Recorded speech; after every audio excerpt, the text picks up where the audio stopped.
the sea is probably the, many of us will come to being on their planets and such. I think from spend time on ice and that is an entirely, you know, different and almost fantastical sort of landscape, seascape there. So that's definitely one of the favorite parts. And the other one is just the bears themselves. They're such an amazing species when you're out on that frozen landscape to see such a huge animal successfully living out there and doing what they do is a real privilege. Thanks for that, Jeff. And thanks for everyone's patience as we fix this audio. So we are roaming around right now looking for Polar Bear to get on the cam while we chat with you guys. So there is a bit of the background noise, and then poor BJ is working in the background trying to fix the audio connection.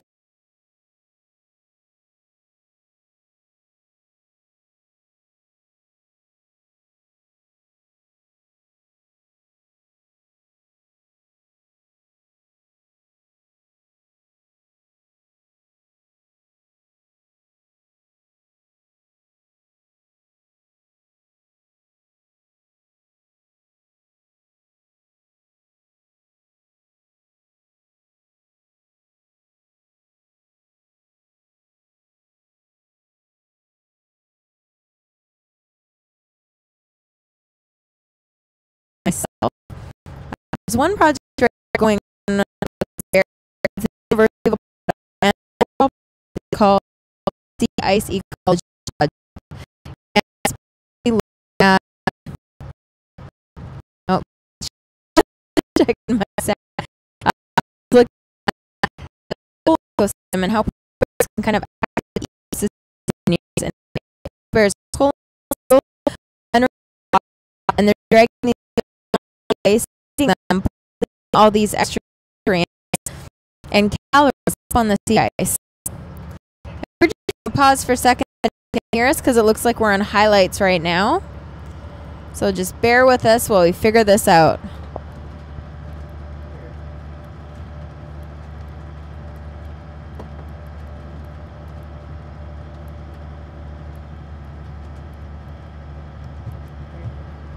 We can just pause for now and restart the stream in a little bit.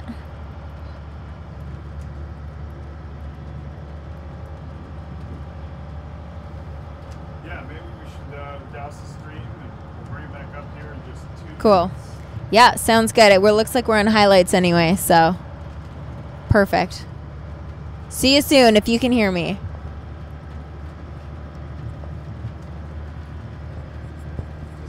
Kyron's find a place to park. We didn't use our view of a bear. That was kind of a huge failure. What in the hell? That's weird that these ones are sound isolated. You can leave it on. Okay. Yeah, leave it on. What the? It's like some other interference. It sounded like.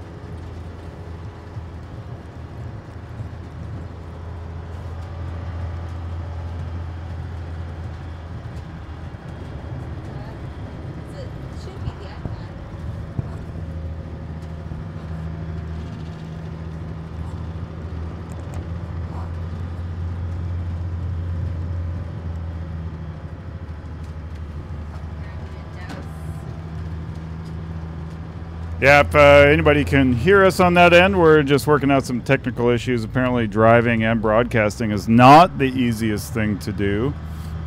So we are going to park up here on a Polar Bear and get the cam there and then restart our chat here about research.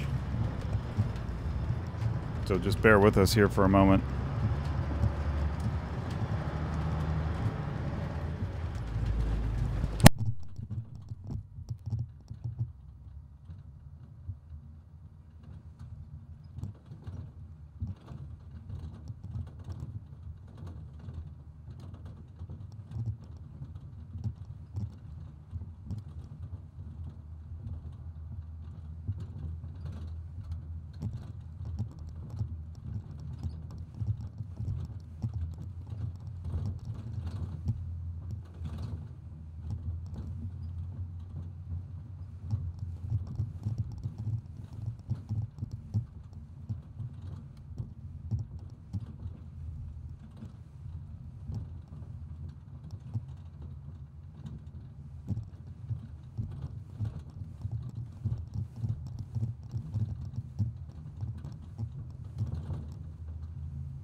Hi, everybody, and thank you so much for your patience.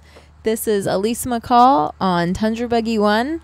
Again, trying this for the second time. Thanks so much to those of you that hung in there, and sorry about that. That just goes to highlight how tough things can be working up north in the middle of nowhere, trying to get all sorts of tech stuff to work properly. Thanks to BJ for problem solving there. We had a funny audio issue. So we are on a Tundra Buggy right now, one of those kind of big polar bear monster trucks that you've seen rolling around on the polar bear cams, potentially. We are in the most mobile of the polar bear cams. And do we have a bear on the cam right now, you guys? Ooh, we do. Mom and cub. Fantastic. We've had such a great day last night. And today out here with the moms and cubs and other bears around, there's so much amazing stuff to see on the tundra. So we are just east of Churchill, Manitoba, up in Canada on the coast of Hudson Bay, and we've got polar bears all around us. They are waiting for Hudson Bay to freeze up so they can go hunt seals, but until then, they're just hanging out. They're conserving their energy. You saw some earlier eating some seaweed or kelp, and they're, hanging out with us. It's pretty cool. We did have a question whether the Tundra Buggies bother the polar bears. We are actually only roaming in a really small area compared to where the bears could go. So if they are bothered, there's no problem with them leaving and finding a really great spot elsewhere. But lots of these bears seem pretty, not concerned with what we're doing out here. We move very slowly. Everyone's very careful. They don't try to disturb the bears. We just kind of roll up, going very slowly, park and watch. So it's pretty great. It's great for people and great for polar bears to just hang out on the tundra on this lovely Thursday afternoon. So today we are joined by a couple Polar Bears International people, BJ Kirschhofer, who many of you know and who helped us fix our broadcast as always.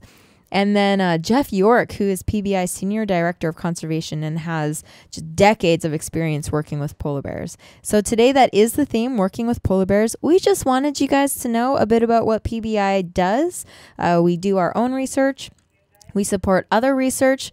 We feel like better understanding the polar bear will lead to people loving it more and helping protect it more effectively, and it will help inform conservationists. So, of course, the better information we have about these bears, the better world we can make for them and the better we can do when it comes to protecting their habitat and them.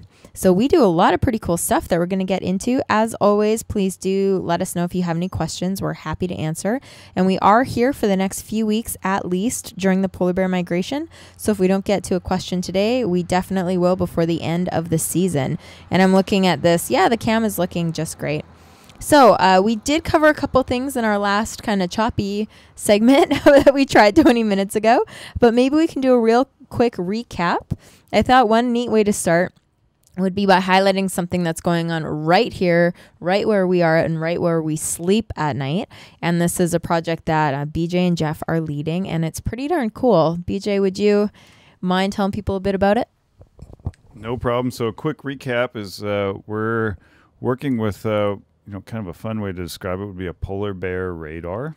This is a movement tracking radar that is paired with a camera. If you tuned in earlier, maybe you were able to see the units themselves. The sensors for this system look almost the size of an iPad. They're all white. It's a plastic panel, about the same dimensions as an iPad, just a little bit thicker. And these are attached to the exterior of the Tundra Buggy Lodge where we park at night and have our meals. And it looks, these devices look for movement. So there's 4 of them pointing in 4 different directions. And if something moves out there, then it'll cue the camera to focus in on it.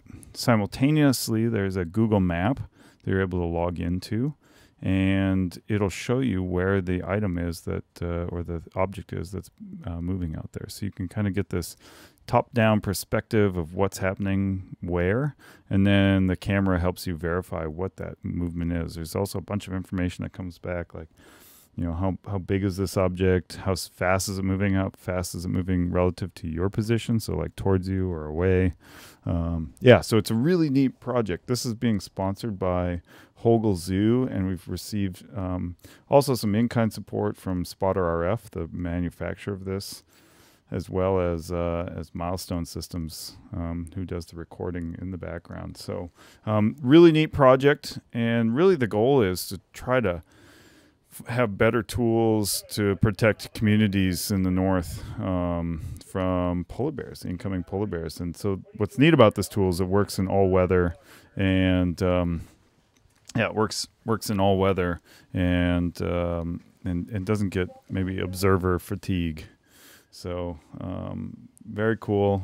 Also, it has the ability to control other devices. So maybe it could send a text message if something's coming into the community or into its the area it's watching, or it could send an email, or it could send a picture, or it could make a light flash or a horn beep, or kind of the sky's the limit. So it's really a pretty neat device. Jeff, do you have anything to add there? Sure. So I'll add a little bit of the why. Like, why would we invest in this kind of technology, for this sort of a problem? And the answer is the Arctic is warming, 2 to 3 times faster than the rest of the world. So we're seeing impacts of that warming up here much faster and first than we are where a lot of us live, work, and play. And one of those impacts for sure is bears spending more time on more shores and more places. And that just puts them at higher risk of getting into conflict with people. And so this is part of our larger effort at PBI to keep people and polar bears safe around the Arctic through conflict reduction efforts. Some of that is using technology. Some of it's using kind of the reverse, sort of very old school types of things. So in Churchill here this year, hopefully this week, as the last ship arrives in port, we will have a couple of pilot bear-resistant trash and recycling cans for the town of Churchill to use with some of their housing areas and places where they have, higher risk of having bears come in and get into trash and things like that. We're also working with research partners to test different things that may or may not work well on polar bears. A great example is bear spray. Does bear spray work in the north? Does it work on polar bears? The answer is absolutely it does. It can be quite effective, just like it is with the other North American bear species. So the compact surveillance radar work that we're doing, sponsored by Hogle Zoo and in partnership with York University, is just one aspect of this really important basket of work on reducing bear-human conflict. Thanks, Jeff. And in that vein, would you be able to tell the folks a bit about how we're supporting new GPS technology that could go out on more types of bears, the ear tags? Sure. So, one of the big things for wildlife biologists across species is being able to follow animals when they go places that we can't easily go. And that's significantly true of polar bears. If you think about where they live, where we are right now is the easiest place to watch them. And even so, it's not particularly easy. The rest of the year, they're out on the frozen ocean, and it gets much more difficult. So historically, we've looked at technology there too, and started out with things like VHF radio tags. And those were packaged in both collar formats and also in these large, bulky ear tags that almost look like a hockey puck attached to an animal's ear. So not ideal at all, but sort of best technology of the time. Fast forward to today, and we have much smaller, much lighter, much more flexible collars that we can put out on adult female bears.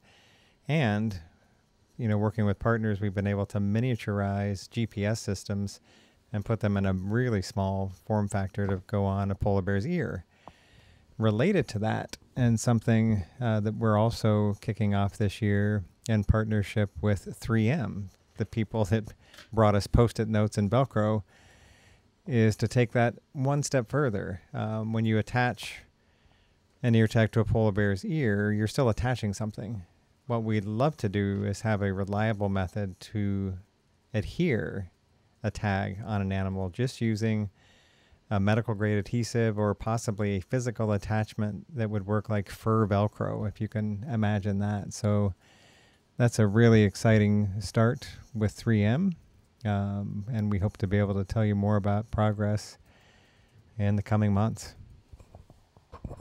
Thanks so much, Jeff. Yeah, lots of really cool research happening with polar bears. Even in the time I've been working with polar bears since 2010, the leaps and bounds in technology and the ability to learn more about them has really been incredible. So these two bears here on the cam right now are being very sweet. They're eating some snow.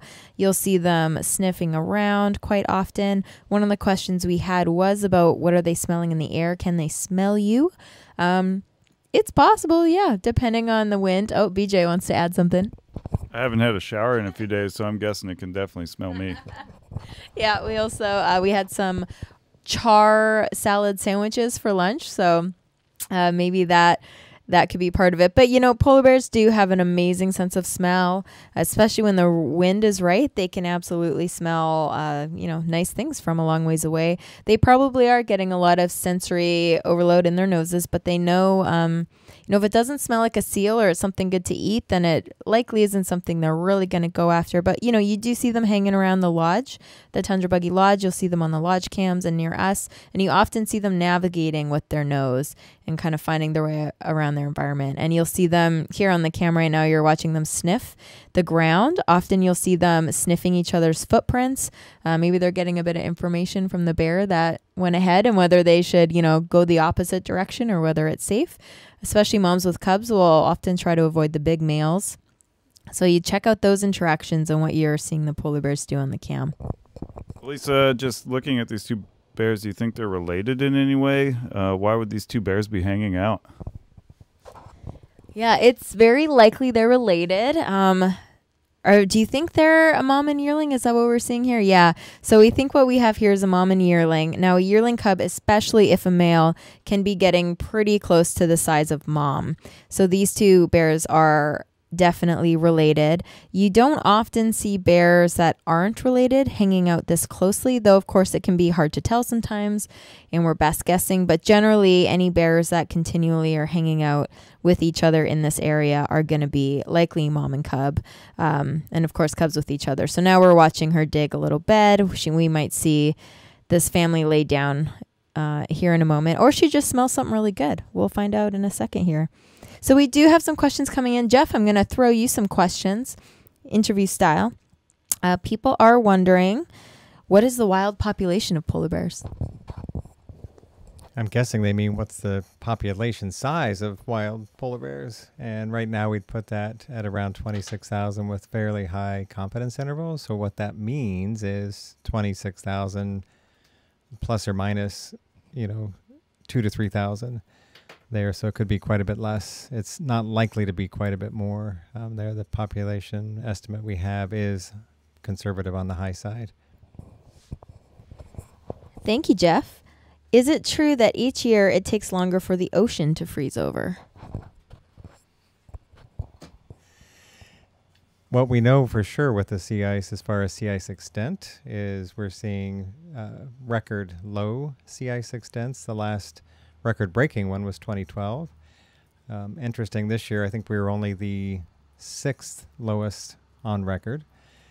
But as freeze-up started to occur here in the fall, we actually crossed through the record and hit another, monthly record low period there. So if you are online and use your online resources and go to the National Snow and Ice Data Center, NSIDC, they've got some great information on sea ice and sea ice cover. The other thing that we definitely know about sea ice is the volume of that has been decreasing even more dramatically than the sea ice extent. So we've lost a huge amount of thick, older ice over the last several decades. And what we have left is more and more annual ice, a very relatively thin and much more dynamic Arctic ice pack. All right. One more question before we pop over to a couple of the research projects we're going to talk about. What do polar bears eat? Tough one. Polar bears eat fat. If you think about where they live and the environment they have to get through, especially in the winter, when it's dark and extremely cold, they need that high energy caloric resource, and they've evolved to become fat specialists to the point that some bear biologists call them lipivores. They get most of that fat through eating seals, and particularly around the Arctic, ring seals are the most abundant and the most common in polar bear diets. Polar bears will eat other seals. They'll eat other marine mammals if they can, and they'll definitely scavenge when they can get their hands on things. So right now, our cam viewers are watching this mama polar bear. I think it's the mama from what I can see here. Maybe it's the cub, though, actually. Chewing on the willows. Any reason why I'd be doing that? Maybe it just feels good in the mouth. Feels good in the mouth, and we always joke, you know, if you had no food but you had a big bowl of popcorn or a big bowl of like green lettuce, you'd eat the lettuce.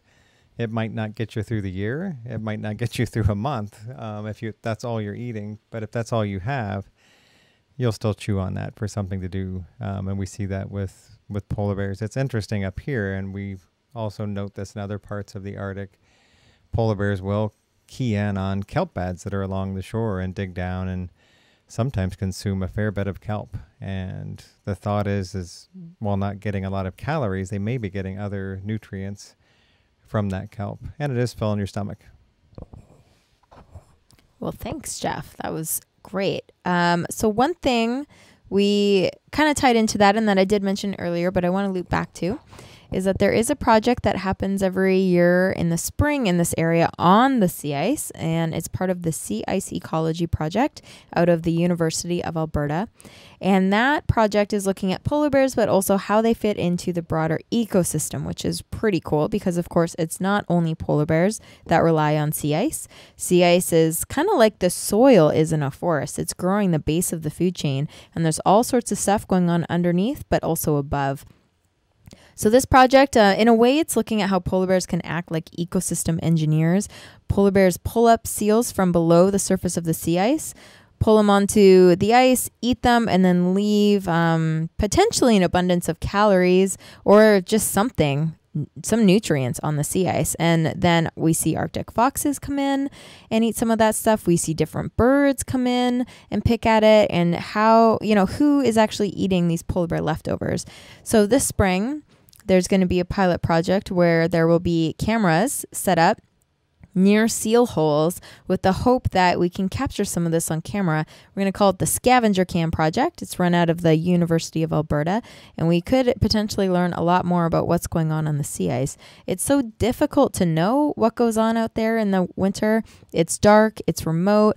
A lot of what's happening is very far offshore, very dangerous to get to. And so much of how we learn about this is through technology. And Jeff was talking about the GPS technology earlier.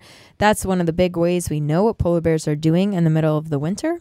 And there's all sorts of other really cool technologies that can kind of give us a peek into the secret life of polar bears. And one of those is the Maternal Den Cam project that PBI has been running for quite a few years now.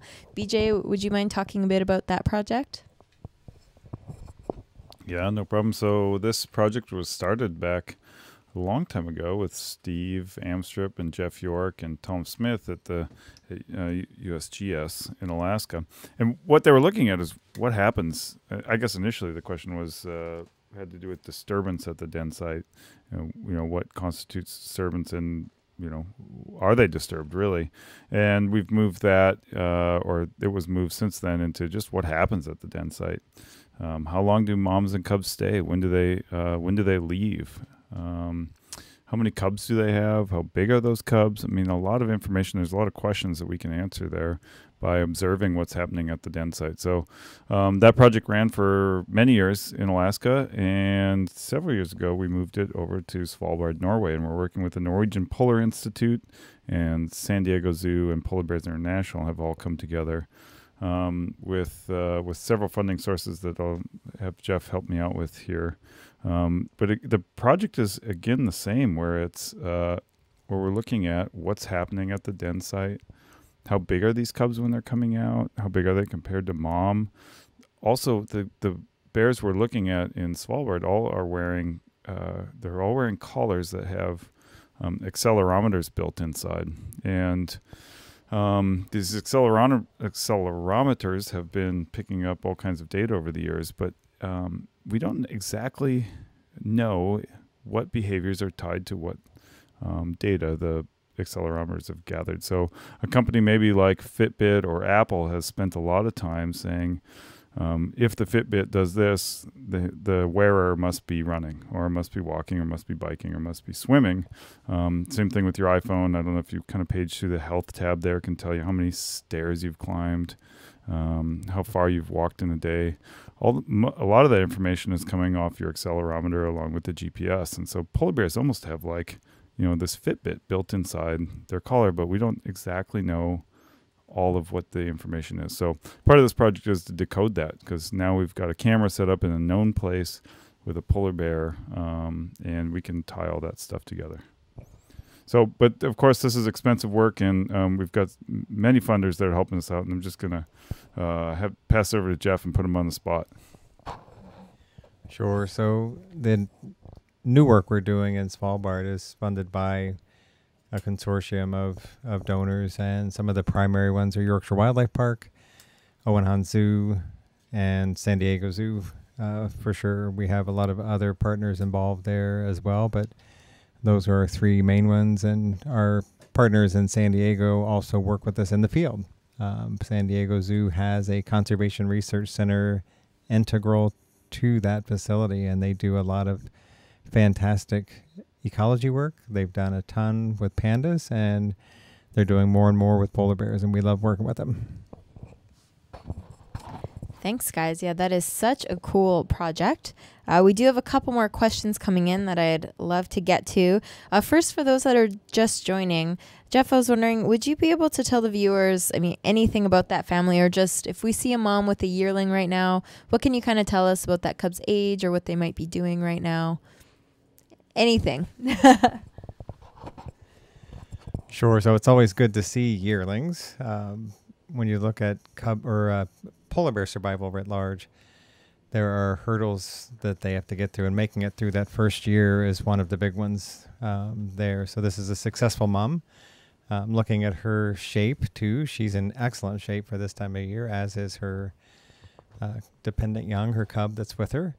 So that's fantastic to see. Now in another year, that same cub will be off on its own, and that's going to be the next big hurdle it faces here. And when we talk about, and you hear things like population declining or reduced survival of animals in a population, what we often are talking about is these younger animals and how they fare from age 0 to adulthood. And so in places like Western Hudson Bay, where we've seen now a decline of almost 30% in the last 40 years, we're seeing fewer and fewer of these young bears survive.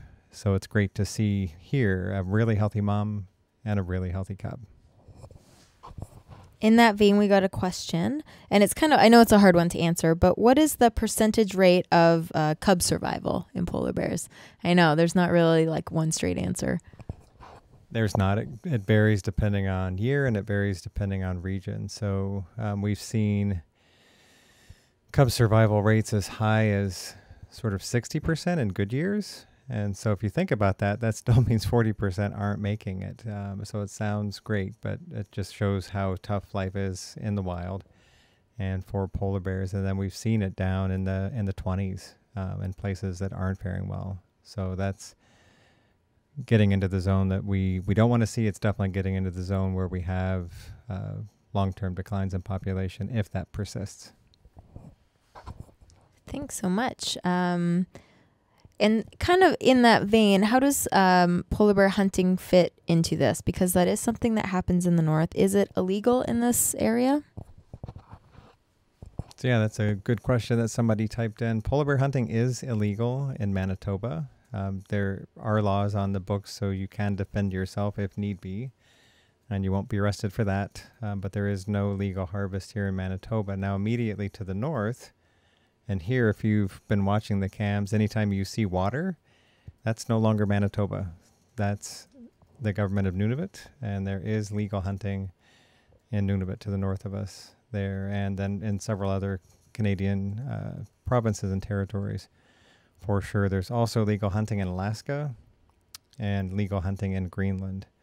There is no legal hunting allowed in Norway, and also in Russia. Hunting is technically illegal, but not monitored that thoroughly. And this is an interesting question because I don't know much about this, and maybe you do, and if you don't, that's okay. Someone has asked, when the new island is built in Alaskan waters, what will the effect be on the bears? Sure. So that sounds like it relates directly to the oil and gas industry and what we've seen in Alaska now for several decades. It's been slow to develop, but one way to get at some oil deposits that are near shore is to go in the summertime and build artificial gravel islands. And it's in very shallow bays where this has mostly occurred. Probably one of the better known artificial islands is a place called Endicott Island that's was originally developed by British Petroleum back in the 70s, 80s. These are all nearshore islands, and they do co-occur in areas of polar bear denning and definitely in areas of polar bear movements. And it's the expansion of that activity has overlapped directly with our den monitoring work that we talked about earlier, as well as the long-term monitoring of our colleagues at the U.S. Geological Survey there. And in that core area, we haven't seen substantial changes in denning or in polar bear behavior as far as movements through there. And that's something that USGS is taking a harder look at right now on the movement side.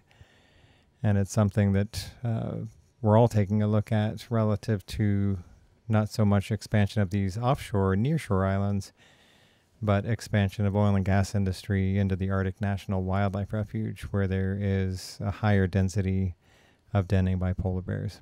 So the artificial islands to date don't seem like they've had, a direct negative impact. There's always a chance for cumulative impacts. So as more and more of these things are out there, is there a threshold? And then without a doubt, because they're in the marine environment, if there were to be some sort of accident, a spill related to the production facilities, that could be quite detrimental to polar bears. Thanks for that information, Jeff. And for those of you joining and looking at these bears on cam, yes, we do believe that this is a mom with a yearling. So this bear is almost 2 years old, and it's going to be with mom for about another maybe 4 to 6 months or so. Next spring, mom will be ready to find a new mate and breed again, and this cub will be weaned and will be on its own. And it could be a male cub. That's why it might be so close to mom's size. But, it's really hard to say with these bears unless it is a mom with cub. We, of course, know what gender mom is. But it can be very hard to tell the gender of these polar bears. So it is a little more difficult than the brown bears you see in Katmai. And it can be a little more difficult to identify individuals. So that's also a difference with the brown bears. We think this could be the same family we saw yesterday afternoon, but we really don't have any way of knowing because we haven't got that close. But it's sure nice to just watch them nap and curl up next to these willows. Our cam has a nice zoom on it, so these guys are a little ways away, so they're not being disturbed at all, which is lovely. We can just watch them have a nap. So maybe we'll pop back and talk about a couple other research examples that are pretty cool. We have a neat image of a fleur, which maybe BJ could talk to you a bit about. Oh, cool. He's got other cool stuff pulled up on his computer. But would you be able to talk a bit about like SAR and FLIR and that sort of imaging of polar bears? It's pretty neat stuff. Yeah, so this stuff all kind of falls into the category of remote sensing, forward-looking infrared or FLIR. You've probably seen images. If you don't know what it is, you've probably seen images of it before. It's kind of the rainbow spectrum that you'd maybe see through a camera that would represent heat instead of light. So hot things would show up red, and cold things would show up blue or black. And it was a tool initially thought to be could be good with finding polar bear dens themselves. USGS tried this years ago, and under the right conditions, it can be effective. Although it is fairly labor intensive because there isn't really a lot of data that comes out of a FLIR camera. It all has to be kind of interpreted almost immediately as you're looking at an area, whatever's in front of the lens itself, and then you can evaluate. Well, yeah, that's a polar bear den or not. and then you maybe grab your GPS and mark wherever you're at. So, this would be a pretty labor-intensive way to physically go out and go evaluate one place at a time. And of course, where polar bears den is, it's a huge landscape, and the temperatures are really cold when you're looking for polar bear dens. And so one of our thoughts was, we'd like to have a tool that would be maybe a little bigger scale. So how would you find polar bears? Maybe using some sort of airplane, or maybe someday drone, or maybe from satellite. And one of the ideas we came up with is this synthetic aperture radar. So it's a radar system that could be mounted on top of an airplane, on the bottom of an airplane or helicopter, or maybe even a satellite, and then moved over an area. And with that, you get back a whole bunch of information that then could be interpreted by computers, and maybe the computers could identify where the polar bear dens are. So we haven't proved it yet. It's a project that we're hoping to keep moving forward on, and maybe someday in the future would be able to help us map each and every polar bear den in the study areas. Elisa, back to you. Thanks, BJ. Anything you want to add on that one, Jeff? Sure. Just to give sort of a real world example of sort of FLIR and the need for SAR. When we first started working to develop FLIR, we were looking at fairly discrete projects and, limited geography. So it's like, we want to build an ice road over here. The question earlier about the artificial islands is a great one. Those are often built in the summertime, but they don't go back out and start doing things on them until the winter. So in the interim, did a bear come along and dig a den in the side of the artificial island? Is the island occupied? So questions like that, FLIR can be super useful in helping regulators and industry, make sure they're not going to disturb a denning polar bear or have a human safety problem.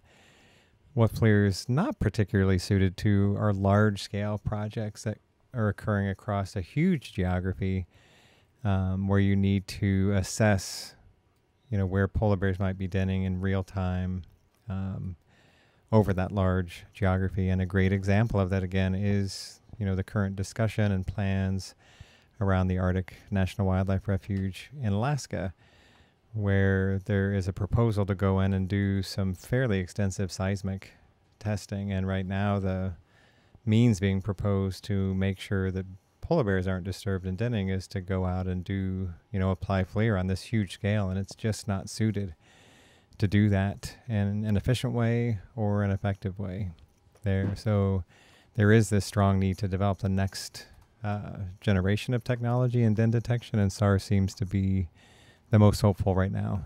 So we'll see where that leads. And I will say too, as you're looking at the bears sleeping, somebody asked early on about disturbance by the buggies. And, well, one, I would note that the bears are sleeping with 2 buggies parked nearby. But just while you've been watching, several other buggies have transited the area, and the bears were, completely non-bothered by that. They just carried on exploring that little area and then eventually curling up and taking a nap. Yeah, so we've had another question about what the temperature here is like. Today it's, pretty nice for us. It's about -2, -4, looks like on my weather app here. It was snowing last night. It snowed, a couple centimeters last night, which was kind of nice. We got some beautiful polar bear tracks. It's sure nice when there's that fresh snow and you wake up and you see all these footprints everywhere. It's pretty cool. We don't know. Yeah, we'll have to check the forecast, what it's going to be like later in the week. But to be honest with you, we don't really trust the forecast. I think anyone that lives in the north or has been here, you really can't trust more than like 24 hours out. So we'll just wait and see what it's going to look like here in the coming days. But it is really nice to be here in late October and see this white blanket of snow and polar bears curling up in little snow beds. That's not something we've seen, in the last few years. It's been still pretty brown by now, but we're getting a treat with a blanket of snow on the ground. So we'll take a few more questions, then wrap up. We're going a little over the hour because we got so delayed at the beginning. But one question we have that I'm going to pop for Jeff, and it circles back to something we did chat about before, but it's good to talk about it again for those that weren't here at the beginning. So how many polar bears are left in the wild, and is there enough diversity in the gene pool? Sure. So the total estimated population, again, is around 26,000, or as high as is probably a better way to put that. And to me, that's still one of the great things about working with polar bears in the Arctic, is there's so much news out there with the impacts from climate warming that's pretty depressing, to be honest. But when I think about the context of where we are, we have a large carnivore that still inhabits most of its historic range and is still today occurring in relatively large numbers. And so we have this opportunity, this great conservation opportunity in front of us, is can we, help maintain this species, the polar bear, into the future with the change that's forecast to take place. From a population ecology standpoint, we start to get really concerned with a species like a polar bear when it drops down, in the area of 500 bears in a subpopulation, 500 to 300, somewhere in there, about its viability and the sustainability of that population. When you get a much smaller number of animals in a population or subpopulation, they're just more vulnerable to disturbance, to disease, to a number of factors that could, accelerate that decline to zero. So right now, in many respects, we're in a good place when you compare polar bears with some other species that are already on that brink and already have those critically low numbers. But we have this, widespread, truly global threat that's going to take a significant amount of work on our part to turn around and to make sure we keep polar bears into the future. Absolutely. Yeah. And that's our goal at Polar Bears International. Keep polar bears around in the future and protect their sea ice habitat. And we know what we need to do that. And it's it's achievable to implement some of these solutions now. And it makes sense for humans just as much as polar bears, like Jeff was saying. So basically, the issue is that carbon dioxide it acts like a heat trapping blanket in the atmosphere, and in regular amounts, this is okay. But what humans have done, which was really smart initially, we harnessed fossil fuels to give us energy, but we now realize that burning fossil fuels releases rampant amounts of carbon dioxide into the atmosphere. So we've basically thickened the heat trapping blanket around Earth. Some of us last night slept in some top bunks out here in Buggy Land, and we have the heater going, and we were just cooking. It was way too warm. So we all know that when we get too warm, it's not very comfortable, and the same thing is happening to Earth. So what we've done is we've injected some extra warmth into the atmosphere and the ocean, and we have some consequences from that, including changing sea ice. And sea ice is like the Earth's air conditioner, so it kind of keeps the whole planet cool, which is really neat. It's also, of course, critical for polar bear survival, but wherever you live in the world, sea ice plays some sort of role in regulating your climate. So how cool is that? At PBI, we're really big on pushing positive solutions. There's lots of things we can do. It's not up to the individual to act, but if we all do something together in our communities and schools and businesses, that's how we can make change. So there's a lot of things you can do with whatever works in your life. We can write our civic leaders. We can support leaders that are interested in helping the environment and doing things like either a carbon tax or other ways that we can lower carbon in our environments. There's a lot of ways you can get involved on our website, whether you're a kid, a teacher, a student, a concerned adult, whatever you are. There's something we can all do as a community together. And we really want to hear from you. So maybe 2 weeks from now, November 6th, one of our live chats, it's going to be sharing good news stories and positive stuff that people are doing on behalf of people and polar bears. And if you can write in and tell us anything good that's going on in your community, things you're leading or involved in or seeing, we would love to highlight some really fun stuff and just make us even more hopeful for the future of polar bears. That would be really cool. So let us know. We're always in the Explore chat box. We're on Facebook. We love talking to you all. We love answering your questions and just celebrating being here with polar bears with you, because it's so much fun to see them. And we want to make sure that there are polar bears and a polar bear cam here well into the future. That's what we all want to see.